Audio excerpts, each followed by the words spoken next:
ఓం నమో వెంకటేశాయ. భో చిత్తచేత్ కామయసే విభూతిం తమేవ సంప్రార్థయ వీరమేకం రఘూత్తమం శ్రీరమణం సదాయః శ్రీనాముదారో ధరుణోరణీయాం.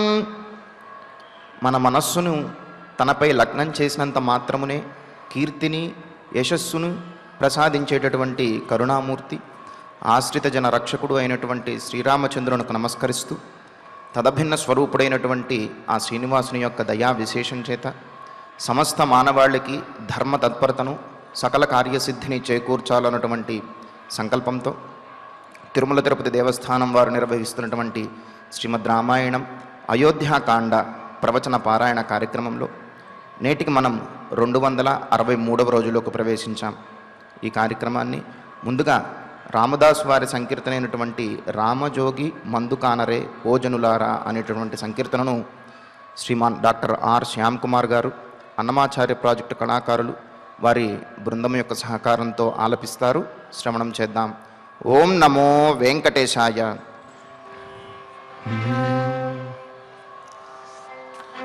తదరినన తదనార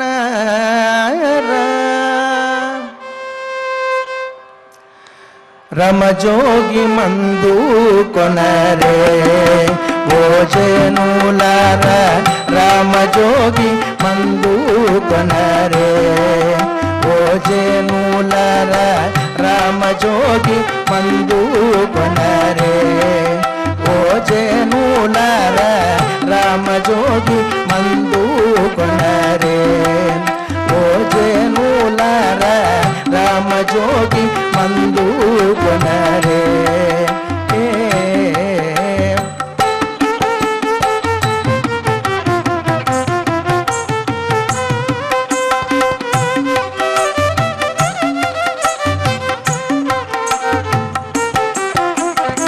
రామజోగి మందు మీరు ప్రేమతో భుజించరయ్యా. రామజోగి మందు మీరు ప్రేమతో భుజించరయ్యా. కామక్రోధముల నెల్ల కదకు పారదోలే మందు రామజోగి మందు మీరు ప్రేమతో భుజించరయ్యా. కామక్రోధముల నెల్ల కడకు పారదోలే మందు రామజోగి మందు కొనరే ఓజనుల రామజోగి మందు కొనరే.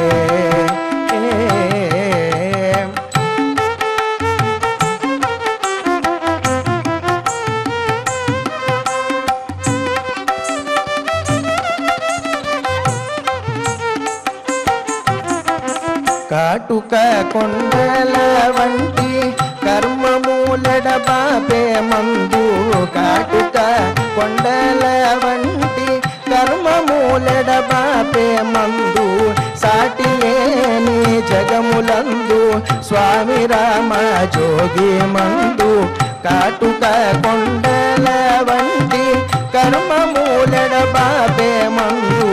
సాటి లేని జగములందు స్వామి రామజోగి మందు రామజోగి మందు కొనరే ఓజనులార రామజోగి మందు కొనరే.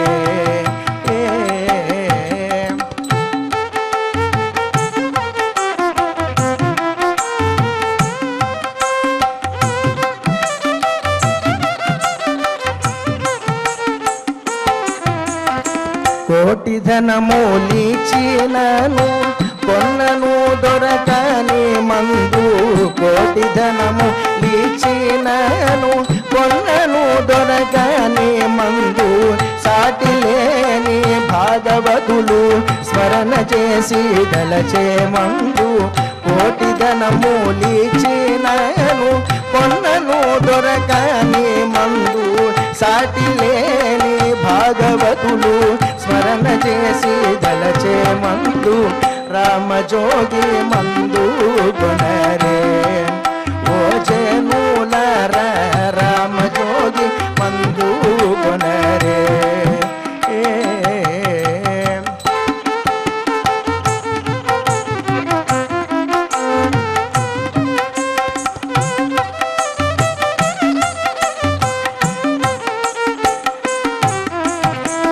ముదముతో భద్రాద్రి యందు ముక్తిని పొందించే మందు, ముదముతో భద్రాద్రి యందు ముక్తిని పొందించే మందు, సదయుడైన రామదాసు సద్భక్తితో కొలిచే మందు, ముదముతో భద్రాద్రి యందు ముక్తిని పొందించే మందు, సదయుడైన రామదాసు సద్భక్తితో కొలిచే మందు, రామజోగి మందు కొనరే ఓ జనులార, రామజోగి మందు కొనరే ఓ జనులార, రామజోగి మందు కొనరే.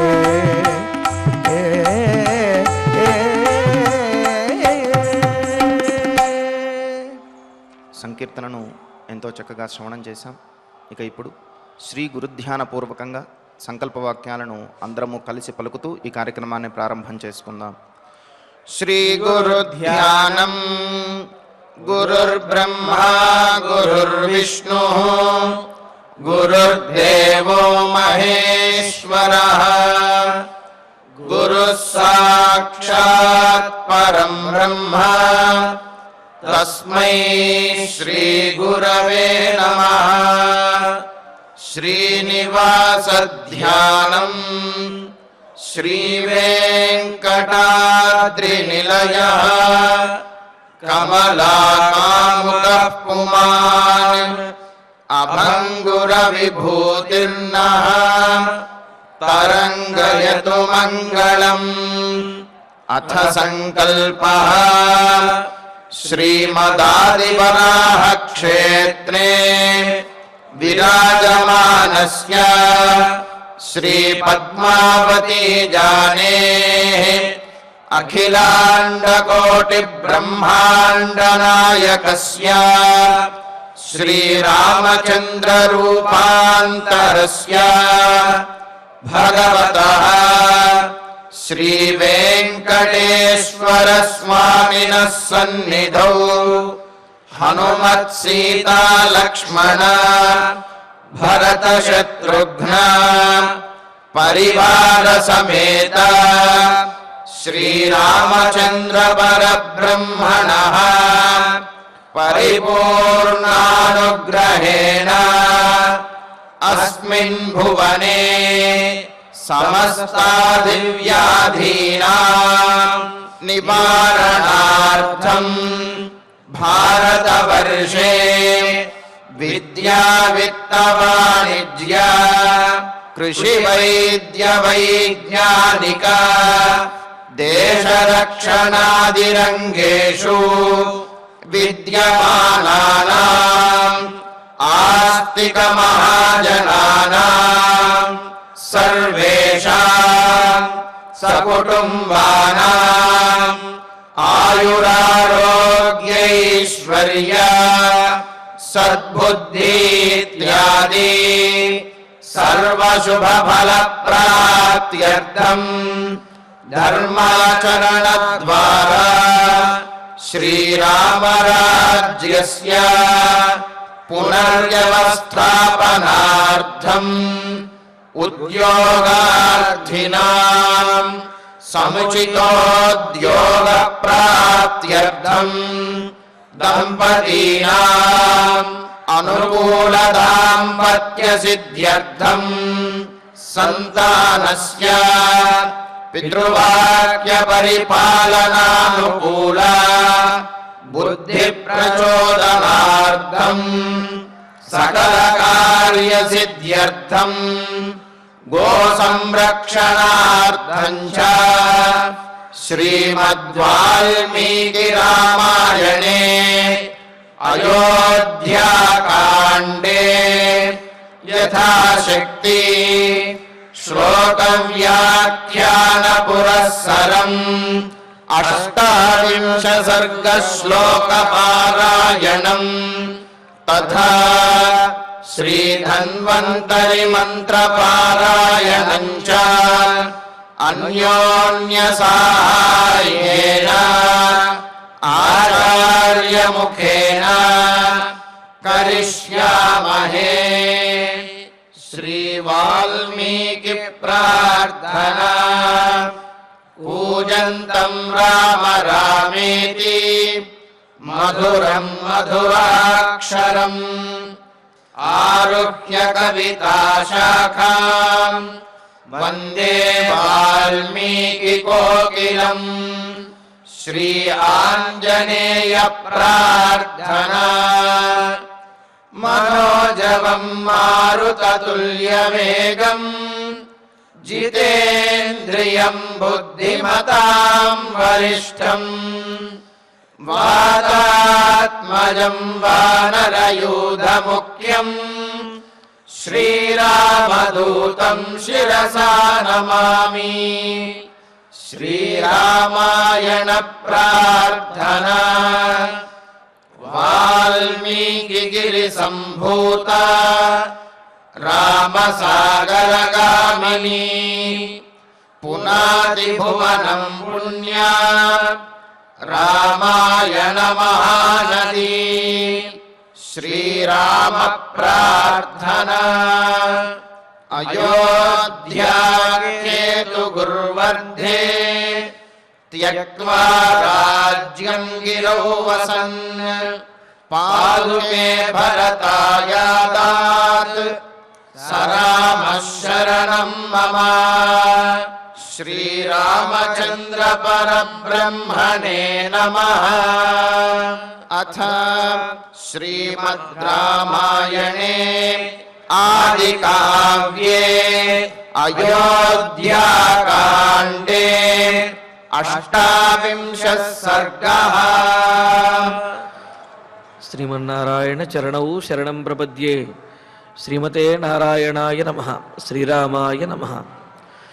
క్రీడమానాశ్చ విశ్రబ్ధా మత్తా శూన్యే మహామృగాః దృష్ట్వా సమభివర్తంతే సీతే దుఃఖమతో వనం.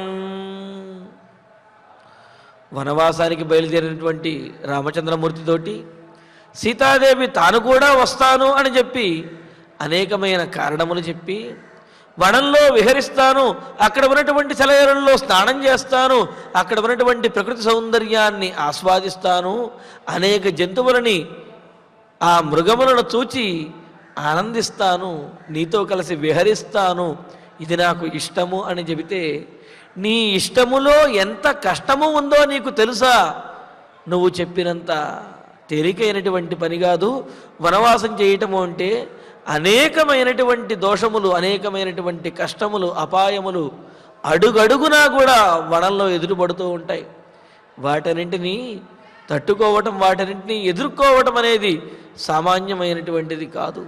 కావున సీత, నీవు ఈ అయోధ్యానగరంలోనే ఉండి నీవు పాటించదలిచినటువంటి ధర్మాన్ని ఇక్కడే ఉండి ఆచరించు అని చెబుతూ మరి అరణ్యంలో ఉండే అపాయముల గురించి తెలియజేస్తూ ఉన్నాడు.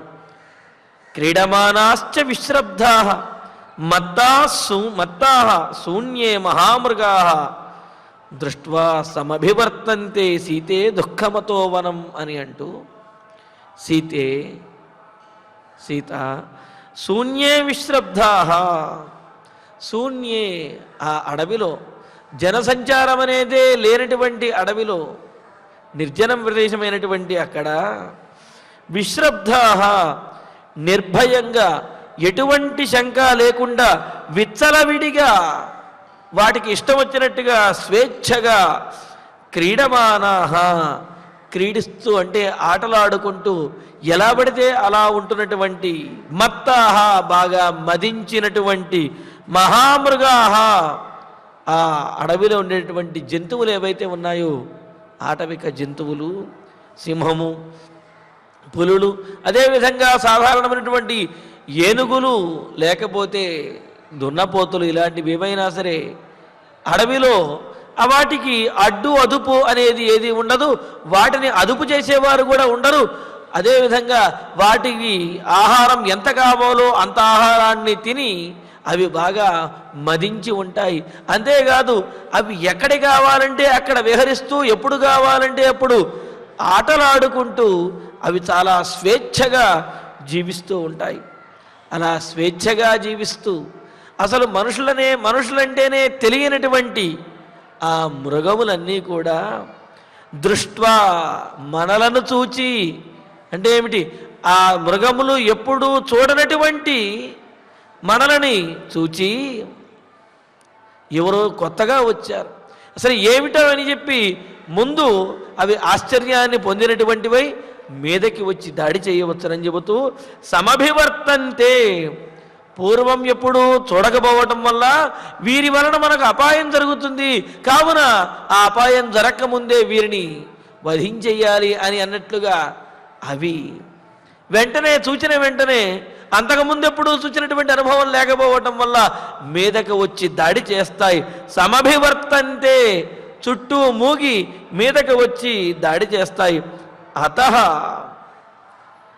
వనం దుఃఖం, అందువలన వనం అరణ్యవాసము అంటే దుఃఖం చాలా కష్టతరమైనటువంటిది. నువ్వేదో ఆ అరణ్యంలో ఉన్నటువంటి ఆటవికమైనటువంటి జంతువులను చూచి నేను ఆనందిస్తాను, ఆస్వాదిస్తాను, ఆహ్లాదకరంగా విహరిస్తాను అంటున్నావు, కానీ అడవిలో జంతువులు చాలా అవి క్రూరంగాను అదేవిధంగా మదించి వాటికి స్వేచ్ఛతో ఉండడం ద్వారా ఎవరిని కూడా లెక్క చెయ్యకుండా ఉంటాయి కదా, ఆ మాట చెబుతున్నాడు. కావున మనల్ని చూచిన వెంటనే ఇంతకు ముందెప్పుడు కూడా మనల్ని చూచి ఉండవు, కావున వెంటనే మన మీద దాడి చేసి మనకు హాని చేస్తాయి, అందువలన అడవికి వెళ్ళడం చాలా ప్రమాదకరము, కావున నీ ఆలోచన మార్చుకో అని అంటూ మరి సీతాదేవి వనములలో ఉన్నటువంటి ఆ సెలయేరుల్లో జలకాలు ఆడతాను అంటే ఇంతకుముందు ఏమని చెప్పాడు, సెలయేరులు అంటే అవి పర్వతముల మీద నుంచి అమితమైనటువంటి వేగంగా అవి ప్రవహిస్తూ ఉంటాయి, వాటి యొక్క శబ్దాన్ని వినడమే భయంకరంగా ఉంటే ఆ ప్రవాహంలో దిగి స్నానం చేయటం చాలా ప్రమాదకరము, అందులో ఆ నీటి ప్రవాహానికి కొట్టుకుపోయే ప్రమాదం ఉన్నది, కావున అలా స్నానం చేయలేవు, జలకాలు ఆడలేవు అని చెప్పి అన్నాడు కదా. మరి ఇప్పుడు సీతాదేవి అయితే ఎక్కడైతే ప్రవాహము లేదో అక్కడ స్నానం చేస్తాను, ఎక్కడైతే సెలయేరులు ప్రవాహం లేకుండా స్నానం చేయడానికి యోగ్యంగా ఉంటుందో, ప్రవాహము తక్కువగా ఉన్న చోట అక్కడ స్నానం చేసి జలకాలు ఆడవచ్చును కదా, అక్కడ విహరించవచ్చును కదా అని సీతాదేవి అంటుందని సగ్రహాసరితశ్చైవ పంకవత్యశ్చ దుస్తరాః మత్తైరపి గజైర్నిత్యం అతో దుఃఖతరం వనం. సీత ఆ వనములో ఉండే ప్రవాహము లేనటువంటి చోట కూడా ఆ నదులలోనూ సెలయేరులోనూ కూడా ప్రమాదములు మాత్రం పొంచి ఉంటాయి. ఎలా అంటావా, వేగంగా ప్రవహిస్తున్నటువంటి నీటిలోనేమో దిగి స్నానం చేయలేము, ఎందుకంటే ప్రవాహంలో దిగిన వెంటనే ఆ ప్రవాహంతో కలిసి కొట్టుకుపోతామని. పోనీ ఎక్కడైతే ప్రవాహం లేదో అక్కడ స్నానం చేద్దాము అంటే అక్కడ నిర్జన ప్రదేశం అవటం వల్ల, అంటే మానవులు అనేవాళ్ళు అక్కడెవరూ కూడా లోపల ఉండకపోవటం వలన, జనసంచారం లేకపోవటం వల్ల జలచరములు ఏవైతే ఉన్నాయో అవి స్వేచ్ఛగా తిరుగుతూ ఉంటాయి. అందులోనూ కూడా ఈ ముసళ్ళు అవన్నీ ప్రవాహము లేనటువంటి చోట ముసళ్ళవి కూడా తిరుగుతూ ఉంటాయి. ఎప్పుడైతే ఆ మడుగులోకి లేకపోతే ఆ నదిలో కాలు పెడతామో అవి ఆహారం కోసం ఎదురు చూస్తూ ఒకేసారి దాడి చేసి మింగేస్తాయి అని చెబుతూ సగ్రహాః మొసళ్లతో కూడినటువంటివి అన్నారు. కేవలం మొసళ్ళే కాదు, ప్రవాహము లేనటువంటి చోట బురద కూడా ఎక్కువగా ఉంటుంది. పంకవత్యః ఎక్కువ బురద కలిగినటువంటివి, కాలు పెట్టారు అంటే దాంట్లో ఇరుక్కుపోతారు, లేకపోతే లోపలికి కూరుకుపోతారు అన్నమాట. అందుకనే పంకవత్యః బాగా బురదతో కూడినటువంటివి. అంతేకాదు మత్తైః గజైః దుస్తరాః, అక్కడ ఆ సెలయేరులు ఆ మడుగులు మదించినటువంటి ఏనుగులు అక్కడికి వచ్చి ఆ బురదలో తిరుగుతూ వాటి యొక్క తీట తీర్చుకుంటూ ఆ మదముతోటి ఆ కొలనులను చెల్లాచెదురు చేస్తూ ఉంటాయి. అవి ఎప్పుడు ఆ కొలనులోకి మడుగులోకి ఆ నదుల్లోకి వస్తాయో తెలియవు. అవి గనక వచ్చాయంటే నదినంతటినీ కూడా కలచివేసేంతగా అవి అక్కడ తిరుగుతూ ఉంటాయి. ఎవరు కనిపించినా ఎవరు అడ్డుపడ్డప్పటికీ కూడా తామరకాడ పీకి అవతల పడేసినట్లుగా అక్కడ ఆ నదిలో కనిపించినటువంటి వాటినన్నింటినీ కూడా అవతల పడేస్తూ ఉంటాయి. ఈ విధంగా నదిలో ఉన్నటువంటి మొసళ్ళ వల్ల ప్రమాదం, నదిలోకి దిగితే కాళ్ళు ఇరుక్కుపోతాయి కనుక ఆ బురద వల్ల ప్రమాదం, నదిలోకి వచ్చి అక్కడ జలకాలాడేటువంటి ఏనుగులు ఏవైతే ఉంటాయో వాటి వల్ల ప్రమాదం. అటువంటి నదులలో నీవు జలకాలాడతావా? అది కష్టం కదా. అంతేకాదు, మనం వనవాసం చేసేటప్పుడు ఏదైనా నది గనక అడ్డు వచ్చినట్లయితే ఆ నదిని దాటి మనం వెళ్ళవలసి వస్తుంది. ఆ దాటే వరకు కూడా ఎలా ఉంటుందో పరిస్థితి చెప్పలేము, చాలా ప్రమాదకరంగా ఉంటాయి. దుస్తరాహ, దాటడానికి చాలా ప్రమాదకరంగా ఉండే సరితః, నదులు అరణ్యంలో ఉంటాయి. అటువంటి నదులని చూస్తేనే భయం వేస్తుంది. వాటిలో అడుగు పెడితే జలచరములు అంటే ఈ మొసళ్ళ వల్ల ప్రాణ ప్రమాదము, వాటిలో దిగినట్లయితే ఆ బురదలో ఇరుక్కుపోయి కనీసం తప్పించుకునేటటువంటి అవకాశం కూడా లేకుండా ప్రాణములు కోల్పోవలసి వస్తుంది. ఆ నదుల దగ్గరికి వచ్చేటటువంటి మదించినటువంటి ఏనుగులు అవి కొత్తవారు ఎవరు కనిపించినా వెంటనే దాడి చేస్తాయి. వాటిని ఎదుర్కోవటం కూడా కష్టము.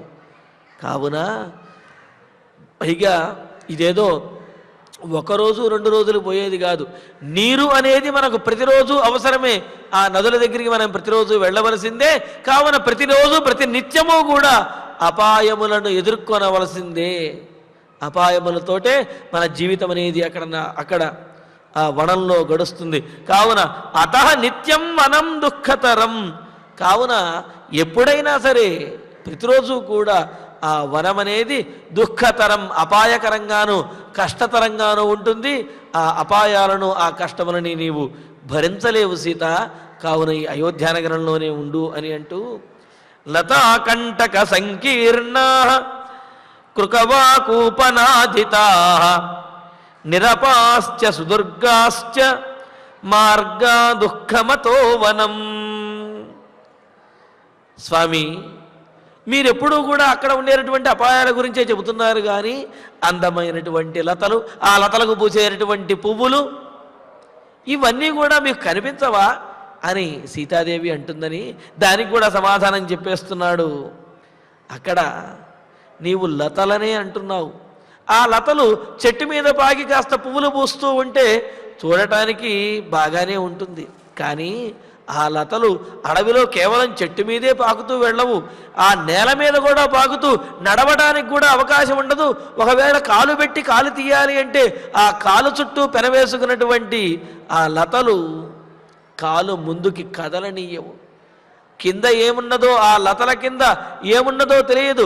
ఏ పాములు ఉంటాయో, ఏ క్రూర జంతువు ఉంటాయో తెలియవు. కావున ఆ లతలు నీకు అందంగా కనిపిస్తున్నాయి కానీ లతల వెనక ఉండేటటువంటి అపాయాన్ని గురించి నువ్వు తెలుసుకోలేకపోతున్నావు. అంతేకాదు మార్గాహ, అడవిలో ఉండేటటువంటి ఆ దారులు, మార్గాలు ఎలా ఉంటాయంటే లతా కంటక సంకీర్ణ, సున్నితమైనటువంటి లతలే కాదు, ఆ లతలకు ఉన్నటువంటి ముళ్ళు ఏవైతే ఉన్నాయో ఆ ముళ్ళతోటి అవి ప్రమాదకరంగా ఉంటాయి. కాలు పెడితే అరికాలు అంతా కూడా రక్తం వచ్చేంతగా ఆ ముళ్ళు పాదాన్ని చీల్చివేస్తాయి. లతా కంటక సంకీర్ణ, తీగలతోటి ముళ్ళతోటి కూడా బాగా వ్యాపించి ఉండటం వలన అడుగు ముందుకు వెయ్యటానికే చాలా కష్టంగా ఉంటుంది. అలా అంతేకాదు, సరే ఎలాగోలా చూసుకుంటూ నడుచుకు వెళదామా అంటే ఏమిటి, అలాగా లతలు ముళ్ళు ఉన్నప్పుడు అటు ఇటు దృష్టి ఉండదు, కేవలం ఆ దారిని చూసుకుంటూనే వెళుతూ ఉండాలి. ఇలా తల వంచుకుని దారి చూసుకు వెళుతూ ఉంటే ఆ చుట్టూ ఉన్నటువంటి ఏ జంతువు మీద దాడి చేస్తుందో చెప్పలేము. అంతేకాదు దాడి చేయవలసిన అవసరమే లేదు. అలాగా ఆ దారి చూసుకుంటూ ముందుకు వెళుతూ ఉంటే అడవి కోళ్ళు ఏవైతే ఉన్నాయో అవి చేసేటటువంటి కేకారం వల్లగా, అంటే గట్టిగా బిగ్గరగా అవి అరుస్తాయి. ఆ అరుపును వింటేనే గుండె గుబేలమంటుంది అంటూ కృకవాకూపనాదితా. కృకవాకు అంటే అడవి కోళ్ళు. ఆ అడవి కోళ్ళు చాలా కఠినంగా, అంటే ఆ ముక్కులతోటి పడవటానికి దాడి చేయడానికి సిద్ధంగా ఉంటాయి. అదేవిధంగా వాటి యొక్క కూత చాలా కఠినంగాను బిగ్గరగా ఉంటుంది వినడానికి. దాంతో అవి అరిచాయి అంటే ఒక్కసారి ఉలికి పడే విధంగా ఉంటుందన్నమాట. అందుకనే కృకవా ఉపనాదితాహ, అడవి కోళ్ల యొక్క ధ్వనుల చేత చాలా భయంకరంగా ఉండేటటువంటివి ఆ మార్గములన్నీ కూడా. పైగా ఆ అడవి కోళ్ల యొక్క ధ్వనులను ఇంతకు మునుపు ఎప్పుడూ కూడా మనం విని ఉండకపోవటం వలన అక్కడ మనం మార్గం చూసుకుంటూ ముందుకు వెళుతూ ఉంటే ఈ అడవి కోళ్ల యొక్క కూతలకే మన శరీరం వణికిపోతుంది, మనకు భయం కలుగుతుంది.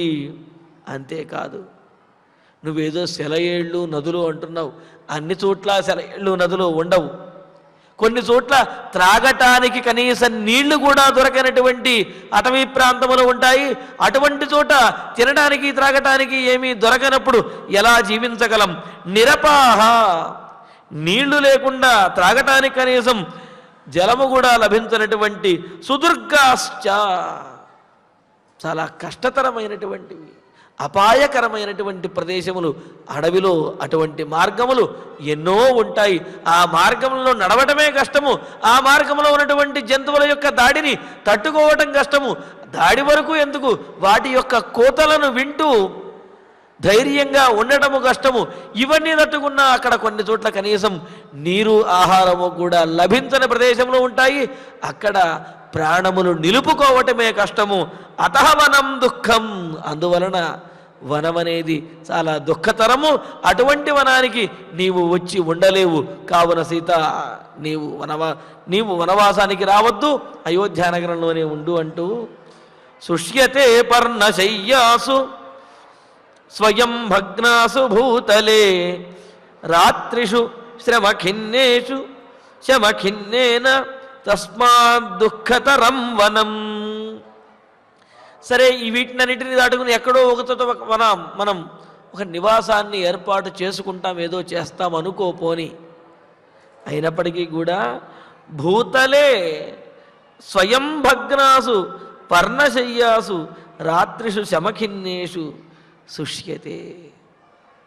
మనం ఎలా ఉండాలో తెలియదా? పర్ణశాల యందు ఉండవలసి వస్తుంది.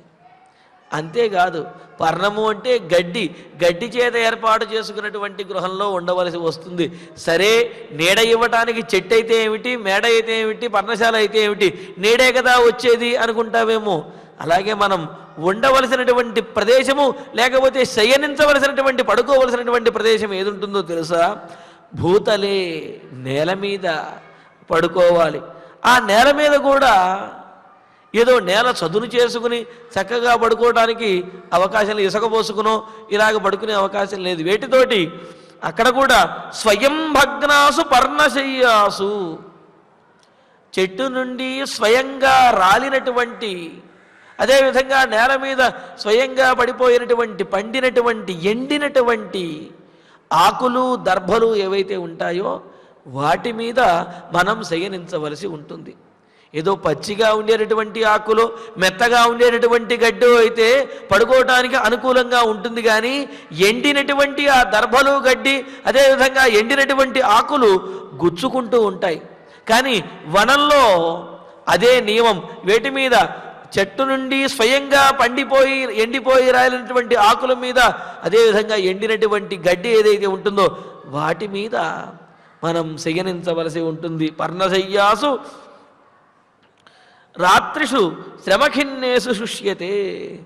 వనవాసం చేసేటటువంటి వారు ఈ విధంగా చెట్టు నుండి రాలినటువంటి ఆకుల మీద, ఎండినటువంటి గడ్డి మీద, వాటి మీద శయనించాలి. అంతే తప్ప తమకు అనుకూలంగా చెట్లను నరికేసో, లేకపోతే చెట్టు నుండి ఆకులు కోసుకునో, గడ్డి కోసుకునో వాళ్ళు ఆ విధంగా తీయడానికి వీల్లేదు. చెట్టు నుండి రాలినటువంటి, ఎండినటువంటి ఆకుల చేత, అదేవిధంగా క్రింద ఉండే గడ్డి, దాని మీదే శయనించాలి అని చెప్పి నియమములు వనవాస దీక్ష చేసేవారికి స్మృతి గ్రంథములలో చెప్పబడి ఉన్నాయి.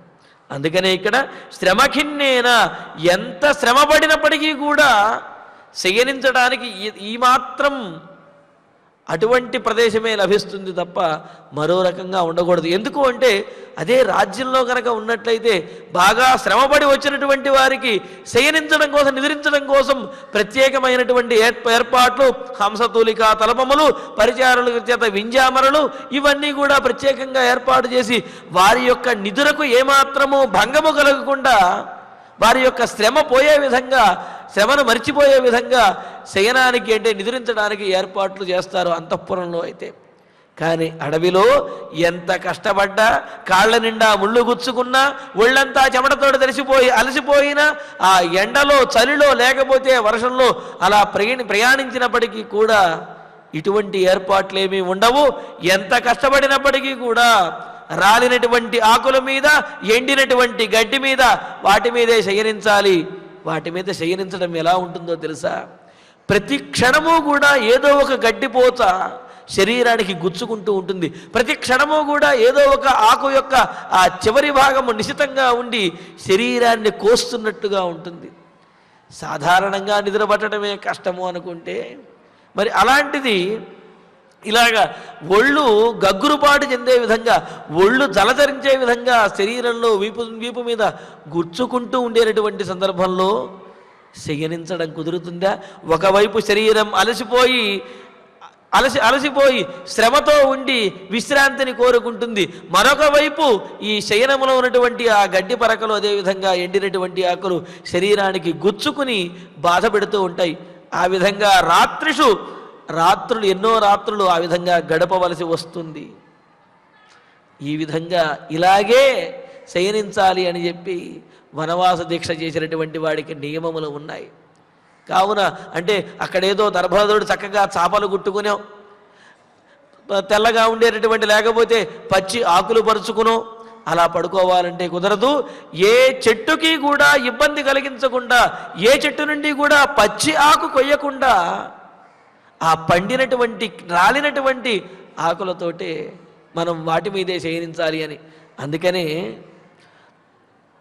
ఆశ్రమాల్లో ఉండేటటువంటి మహర్షులు కూడా వారు యజ్ఞయాగాదులు చేయటానికి, లేకపోతే నిత్యాగ్నిహోత్రం చేయటానికి అడవిలో ఉండేటటువంటి చెట్లను ఏనాడు కూడా వాళ్ళు కొట్టేవాళ్ళు కాదు.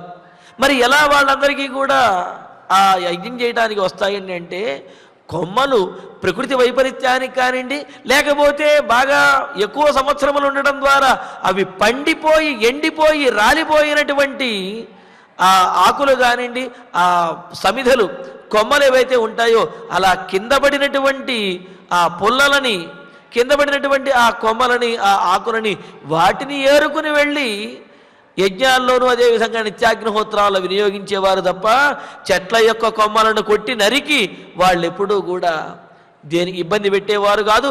వాళ్ళ యొక్క నిత్యకర్మానుష్ఠానానికి కూడా ఆ చెట్ల నుండి రాలినటువంటి సమిధలను, ఆ పుల్లలనే తీసుకుని వెళ్ళి వాళ్ళు ఆ నిత్యకర్మానుష్ఠానాన్ని, హోమాది కార్యక్రమాలను నిర్వహించేవారు అన్నమాట. వనంలో ఉండేటటువంటి వారికి ఇవి నియమములు. అదేవిధంగా ఏ జంతువులకి కూడా ఇబ్బంది, ప్రాణాపాయం కలిగించకూడదు అని. ఎందుకు అంటే అవి ఆ జంతువులు గనక గ్రామాల మీద పడి అవి పీడిస్తూ ఉంటే అప్పుడు రాజులు వెళ్ళి వేటాడటము అనే దాని ద్వారా ఆ క్రూర జంతువుల్ని వధించేవారు తప్ప అడవిలో మారుమూల జీవిస్తున్నటువంటి జంతువులని వధించడం వేట యొక్క ఉద్దేశ్యము కూడా కాదు.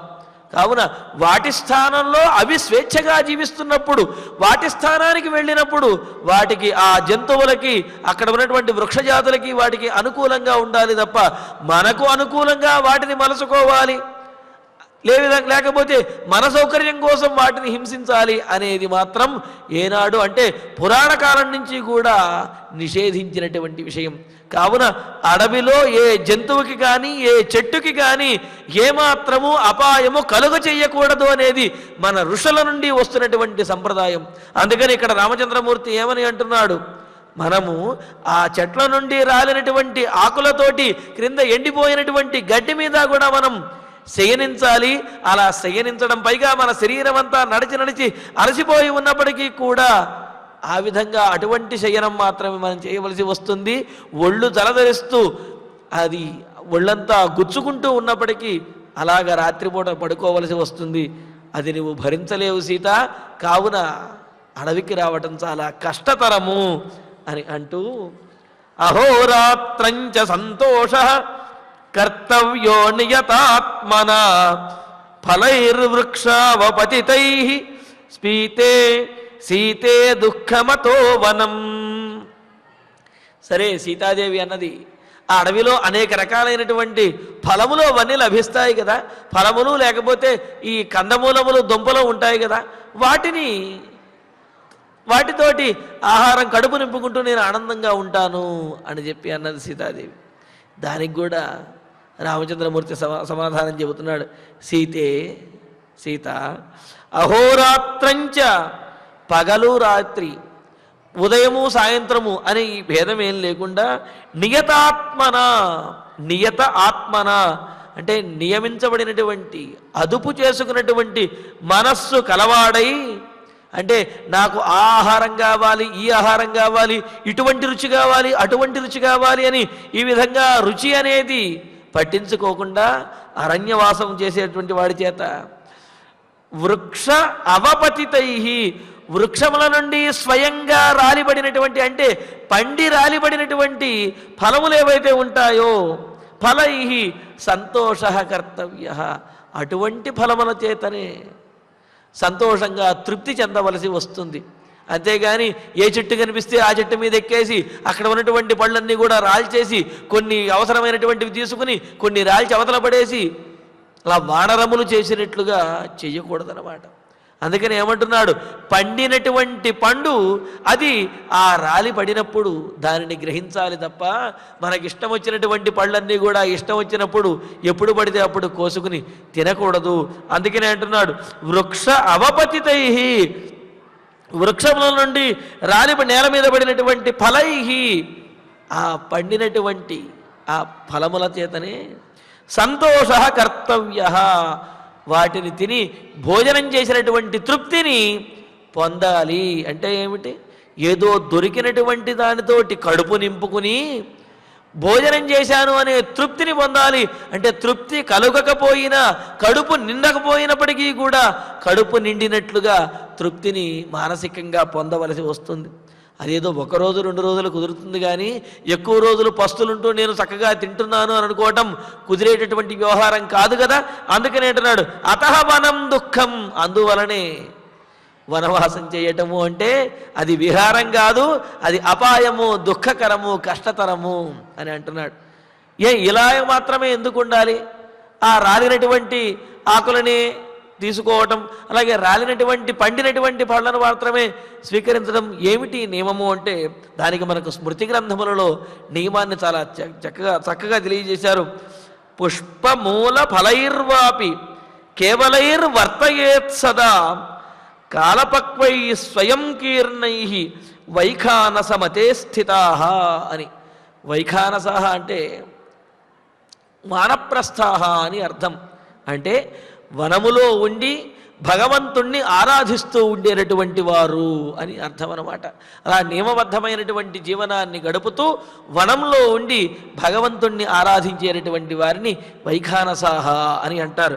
అందుకని ఇక్కడ ఏమంటున్నారు, పుష్ప మూల ఫలైర్వాపి. మరి ఆ వనంలో ఉండేటటువంటి వానప్రస్థులు ఏం చెయ్యాలి? మేము భగవతారాధన చేస్తున్నాం కదా అని చెప్పి ఏ చెట్టు పడితే ఆ చెట్టు నరికేయటమో, ఏ పండు పడితే ఆ పండు కోసుకురావటమో చేయకూడదు. ఎటువంటివి?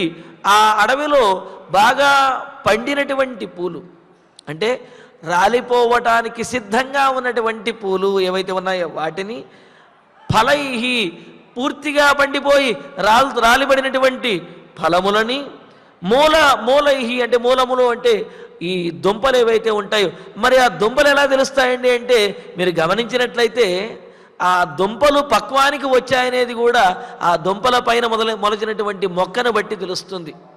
ఈ పసుపు కానివ్వండి ఇలాంటివి చూచినప్పుడు రైతులు వాటిని ఎప్పుడు తవ్వుతారు అంటే ఆ పైన ఉండేటటువంటి మొక్క పూర్తిగా పండిపోయి వాలిపోయిన తర్వాత అప్పుడు ఆ లోపల ఉన్నటువంటి దుంపని తవ్వుతారు తప్ప పైన ఉండేటటువంటి మొక్క ఏపుగా ఎదిగి ఉన్నప్పుడు లోపల భూమిలో ఉన్నటువంటి దుంపలను ఎవరు కూడా తవ్వరు.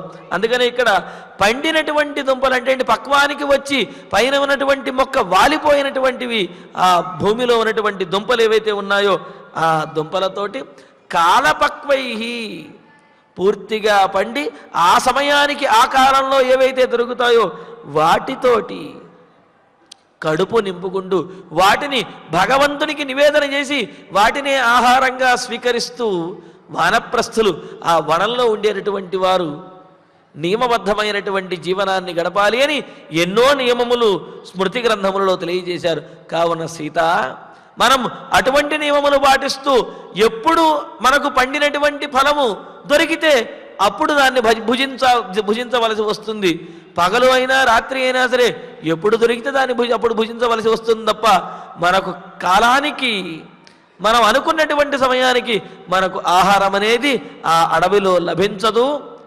అందుకనే వనవాసం చేయటం అనేది చాలా కష్టతరము అని అంటూ, ఉపవాసశ్చ కర్తవ్యో యథా ప్రాణేన మైథిలి జటాభారశ్చ కర్తవ్యః వల్కలాంబరధారిణ.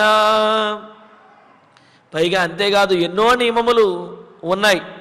ఏమిటి? మైథిలి, మిథిలా నగర రాజకుమార్తె అయినటువంటి ఆ జనక మహారాజు కుమార్తె అయినటువంటి చాలా సుకుమారవతి అయిన రాజకుమారి సీత, వల్కలాంబరధారిణ, వల్కలములను ధరించి, వల్కలములు అంటే నారచీరలు. నారచీరలు అంటే అదేదో మెత్తగా ఉంటాయి, అనుకూలంగా ఉంటాయి అనుకుంటే పొరపాటు. ఈ నారచీరలు తడిపిన కొద్దీ కూడా అవి కొంత రాటు తేలి గట్టిగా ఉంటాయి. అదేవిధంగా అవి ఎండిన తర్వాత అనుకూలంగా ఉండకుండా శరీరానికి గుచ్చుకుంటూ రోమాంచితం చేస్తూ శరీరం గగ్గురుపాటు అయ్యే విధంగా చేస్తాయి. అటువంటి వల్కలాంబరధారిణ నారచీరలను, నారవస్త్రములను ధరించి యథాప్రాణేన, యథాశక్తిగా తన శక్తి కొలది ఉపవాస కర్తవ్య, ఉపవాసం చెయ్యాలి. అంటే ఏమిటి? కడుపు నిండా తిండి తినటానికి కూడా అవకాశం ఉండదు. అడవిలో పళ్ళు దొరుకుతాయి కదా అని దొరికిందంతా కూడా తినటం కాదు. ఎంతవరకు తినాలి అంటే ప్రాణములు నిలుపుకోవటానికి ఎంత ఆహారం తీసుకోవాలో అంత మాత్రమే తినాలి. సహజంగా ఇప్పట్లో డాక్టర్లు కూడా చెబుతుంటారు కదా, అయ్యా మీకు ఆకలి తీరే వరకు మాత్రం తినండి తప్ప కడుపు నిండా తినద్దు అని చెప్పి అనారోగ్యంగా ఉన్నటువంటి వారికి చెబుతూ ఉంటారు. ఎందుకంటే అనారోగ్యంగా ఉన్నప్పుడు జీర్ణశక్తి అనేది ఉండదు కనుక మీకు ఆకలి తీరే వరకే తినండి, ఎక్కువ తినద్దు అని చెప్పి అనారోగ్యంగా ఉన్న వాళ్ళకి చెబుతుంటారు కదా. కానీ ఇక్కడ వనవాసంలో అనారోగ్యంతో సంబంధం లేదు. వనవాస దీక్ష పాటించేటటువంటి వాడు తన ప్రాణమును నిలుపుకోవడానికి ఎంత ఆహారం అయితే తీసుకోవాలో అంత మాత్రమే తీసుకోవాలి తప్ప కడుపు నిండానో లేకపోతే పీకల దాకానో మెక్కటానికి తినటానికి అవకాశం అనేది లేదనమాట. అందుకనే ఏమంటున్నాడు? ఉపవాస కర్తవ్య యథా ప్రాణేన, శక్తి అనుసారంగా ప్రాణమును నిలుపుకునేంత వరకు మాత్రం ఉపవాస కర్తవ్య, ఉపవాసం కూడా చెయ్యాలి. అంటే ఏమిటి? ఉపవాస దీక్షతోటి ఆహారము స్వీకరించకుండా ఉంటూ ప్రాణమును నిలుపుకోవటానికి మాత్రమే ఆ ఆహారాన్ని స్వీకరిస్తూ ఆ విధంగా గడపాలి. అంతేకాదు జటాభారంచ కర్తవ్య, జడలను కూడా అలంకరించుకోవడానికి అవకాశం లేదు. ఎందుకు అంటే పూర్తిగా దీక్షలో ఉన్నటువంటి వారు ఆ విధంగా జడలను అలంకరించుకోవటం లేదు. అంటే కేశ సంస్కారము అనేది లేకుండా అలా జడలు పెరుగుతూనే ఉంటాయి. వాటిని ముడివేసుకుంటూ అలా కాలం గడపాలి తప్ప వాటిని అలంకరించుకోవటానికో లేకపోతే సంస్కరించుకోవటానికో ఎటువంటి అవకాశం లేదు. అందుకనే జటాభారంచ కర్తవ్య, జడల యొక్క భారాన్ని కూడా భరించవలసి వస్తుంది. కావున ఈ విధంగా శరీరానికేమో కడుపుకి సరైనటువంటి ఆహారం అనేది ఉండదు. శరీరం మీద అలంకరించుకోవడానికి కానీ లేకపోతే కేశ సంస్కారం చేసుకునే అవకాశం లేదు. ఆ జడల యొక్క భారాన్ని భరిస్తూ సరైనటువంటి ఆహారం లేకుండా ఉపవాసముల చేత శరీరం కృషించిపోతూ ఉంటే ప్రాణములు నిలుపుకునేటువంటి ఆహారం మాత్రమే స్వీకరిస్తూ ఎంతో కష్టతరంగా నియమంతో ఆ వనవాసాన్ని గడపాలి. అది చాలా కష్టం సీత అని అంటున్నాడు. ఇక్కడ స్మృతుల్లో కూడా చెబుతున్నారు, ఎందుకు వనవాసంలో ఉంటే ఇలాగే ఉండాలా అని అంటే, జటాచ బిభ్రయాన్నిత్యం శ్మశ్రులోమ నఖానిచ ఔపాసనాగ్నిహోత్రంచ పంచయజ్ఞ సమాచరేతు. చూడండి, తన శరీరానికి చేసుకున్నటువంటి సౌకర్యములు, తాను పొందవలసినటువంటి సౌకర్యములు, వీటిని విడిచిపెట్టాలి అంటూ తాను పాటించవలసినటువంటి నియమాలు ఏవైతే ఉన్నాయో వాటిని మాత్రము పరిపూర్ణంగా పాటించాలి వనవాసం చేసేటటువంటి వాడు అని స్మృతి గ్రంథములు తెలియజేస్తున్నాయి. జడలను వాటిని భరిస్తూ ఉండాలి. అంతేకాదు ఈ రోమములు కానీ జడలు కానీ వీటినన్నిటినీ సంస్కరించుకునేటటువంటి అవకాశం లేదు. అలాగే గోళ్ళు కూడా తీసుకునేటటువంటి అవకాశం లేదు అని అన్నారు. ఎప్పుడు అంటే గోళ్ళను తీసుకుని చక్కగా అలంకరించుకోవడం ఇలా ఏముండదు, అవి అలా పెరుగుతూనే ఉంటాయి అన్నమాట. అయితే ఔపాసనాగ్నిహోత్రంచ పంచయజ్ఞ సమాచరేత్, పంచమహాయజ్ఞాలని ప్రతిరోజు కూడా ఔపాసనాగ్నిని వీటినన్నింటినీ ఉపాసన మాత్రం తప్పనిసరిగా చెయ్యాలి. ఎందుకంటే వనవాస దీక్ష అనేది ఈ నియమములతో కూడినటువంటిది. వన్యాంతైర్వివిధైర్మేధ్యై శాకమూల ఫలైర్వసేతు చీరవాసా భవేన్నిత్యం స్నాత్వా త్రిశవణం శుచి అని అన్నారు. ముప్పూటలా కూడా అంటే 3 పూట్లా కూడా చక్కగా స్నానం చేస్తూ ఈ చెప్పినటువంటి దైవికమైనటువంటి కార్యములను నిత్యకర్మానుష్ఠానం ఏదైతే ఉందో దానిని తప్పనిసరిగా ఏమాత్రము జాగు చేయకుండా ఆలస్యం చేయకుండా ఆచరిస్తూ ఆహారాన్ని మాత్రము నియమంగా గ్రహిస్తూ, అంటే ఏమిటి, తక్కువగా ప్రాణములు నిలుపుకోవటానికి మాత్రమే గ్రహిస్తూ, నార చీరలను ధరించి జటావలకలములను వీటిని ధరించి ఎంతో కష్టమైనటువంటి దీక్షను ఆ వనవాసంలో పాటించవలసి ఉంటుంది సీత. ఆ వనవాసం సామాన్యమైనటువంటిది కాదు.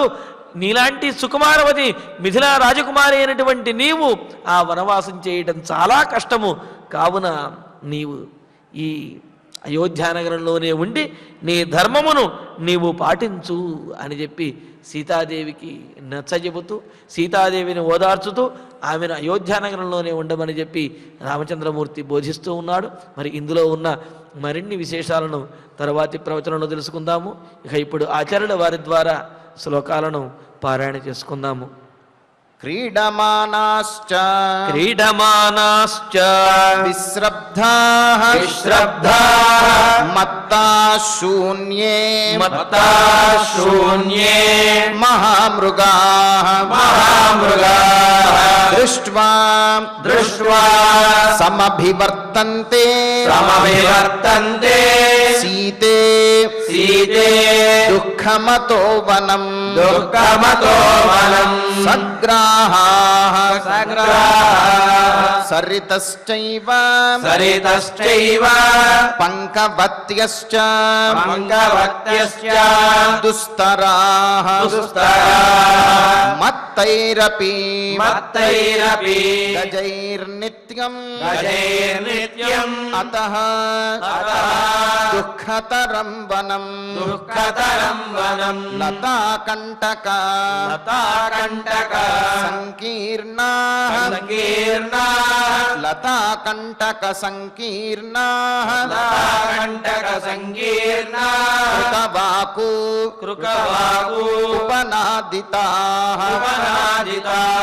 కృకవాకు ఉపనాదితాః నిరపాశ్చ సుదుర్గాశ్చ మార్గాః దుఃఖమతో వనం సుప్యతే పర్ణశయ్యాసు స్వయం భగ్నాసు భూతలే రాత్రిషు శ్రమఖిన్నేన తస్మాత్ దుఃఖతరం వనం అహోరాత్రంచ సంతోషః కర్తవ్యః నియతాత్మనా ఫలైః వృక్షావపతితైః సీతే దుఃఖమతో వనం ఉపవాసశ్చ కర్తవ్యః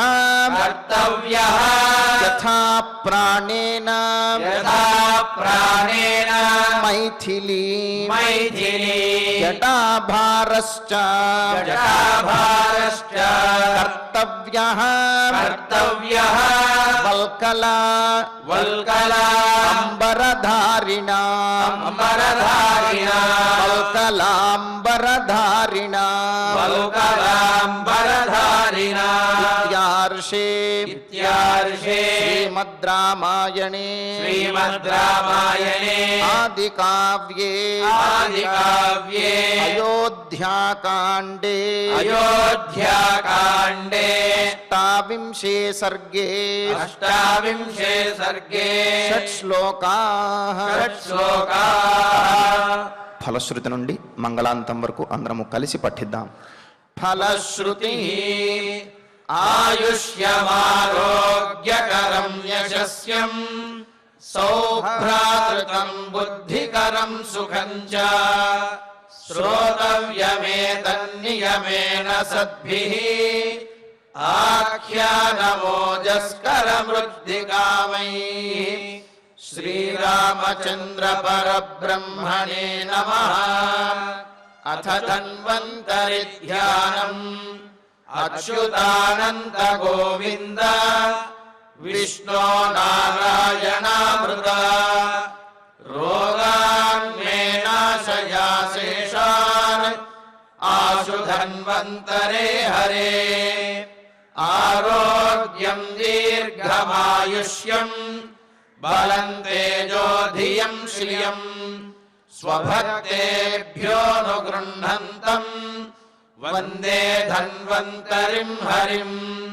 ధన్వంతరేరిమం శ్లోకం భక్త్యా నిత్యం పఠంతి యే అనారోగ్యం న తేషాం స్యాత్ సుఖం జీవంతి తే చిరం.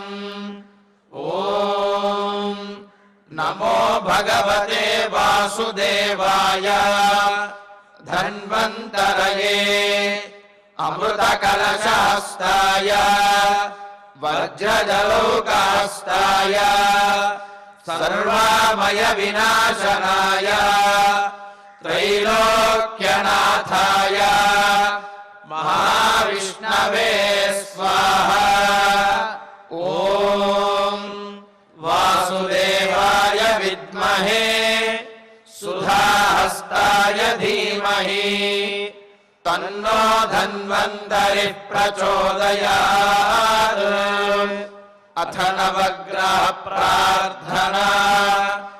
ఆరోగ్యం పద్మబంధుర్వితరతు నితరాం సంపదం శీతరశ్మిః. భూలాభం భూమిపుత్రః సకల గుణయుతాం వాగ్విభూతిం చ సౌమ్యః. సౌభాగ్యం దేవమంత్రీ రిపుభయశమనం భార్గవః. శౌర్యమార్కిః దీర్ఘాయుః సైంహికేయః. విపులతరయశః కేతుః ఆచంద్రతారం. అరిష్టాని ప్రణశ్యంతు దురితాని భయాని చ. శాంతిరస్తు శుభం మేస్తు గ్రహాః కుర్వంతు మంగళం. అథ క్షమా ప్రార్థనా. యదక్షరపదభ్రష్టం మాత్రాహీనం చ యద్భవేత్ తత్సర్వం క్షమ్యతాం దేవ. నారాయణ నమోస్తుతే. అథ భగవత్ సమర్పణం.